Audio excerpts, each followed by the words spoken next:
ডিমের পিঠার রেসিপি। আসসালামু আলাইকুম।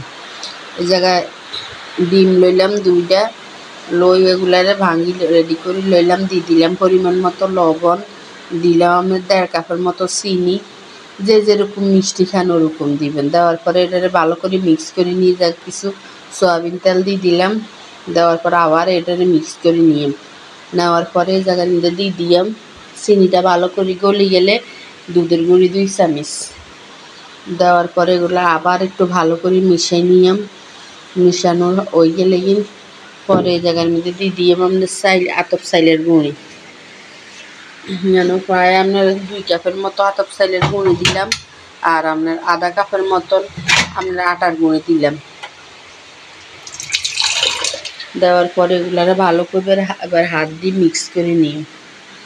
সুন্দর একটা রুটির ডোর মতো একটা ডো করে আপনার 10 মিনিট হলে রাখে দিলাম। রাখার পরে এটারে এবার ইয়ার মিন্দে লই ভালো করে এটার আগে মথি নিয়ে এটার 2 ভাগ করি। এবার রুটিটা বানাই নিয়ে যেভাবে আপনার কিছু আপনার আতপ চাইলের গুঁড়ি দিলাম, দিয়ে এবার রুটিটা বানাই নিয়ে একবারে পাতলা না একবারে দবজ না, ওরকম করে রুটিটা বানাইতে হইব। রুটিটা বানানো হয়ে গেলে এরপরে একটা আপনার ডিব্বার মুখের একটা সাফা লইলাম, সাফার মধ্যে এগুলারে এবার ইয়া করে যে যেরকম মন চায় ওরকম শেপ দিয়ে কাটে নিতে নারেন। এইভাবে সবগুলা এই রুটিটা কাটে নিয়ে আমি এইভাবে সবগুলা। এই পিঠাটা আপনার 1.5-2 মাস পর্যন্ত বাইরে রাখতে খাইতে থাকবেন, এটা মচমুচা থাকবো, এটা কোনো সমস্যা নাই, আপনার নষ্ট হইব না। অনেক দিন আপনার ঘরের মধ্যে মেহমান আইলে অনেক সময় দিয়ে গেছে দৌড়াদৌড়ি কিছু দেওয়া যায় না, হঠাৎ করে আইলে এইভাবে বানাই রাখলে সবসময় এটা ঘরে থাকে।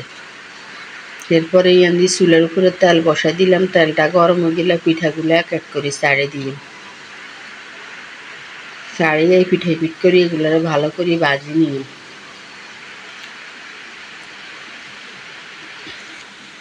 ভাজা হয়ে গেলে একগুলা উঠে হেলাইছি, এগুলা লই হেলাইলাম। আর একটা রুটি বানাই আমি এদিক দিয়ে বানাই, ছোট্ট বোতলের মুখে চাপা আছে না, ওই চাপা দিয়ে ছোট্ট ছোট্ট করে কাটে নিই নিমকির মতন। এগুলা ছোট ছোট নিমকির মতো, খুব মজা লাগে খাইতে। এইভাবে একবারে রুটিটা একবারে পাতলা না দাও যেন, ওরকম করে কাটলে ওগুলো একবারে মচমুচ হয়।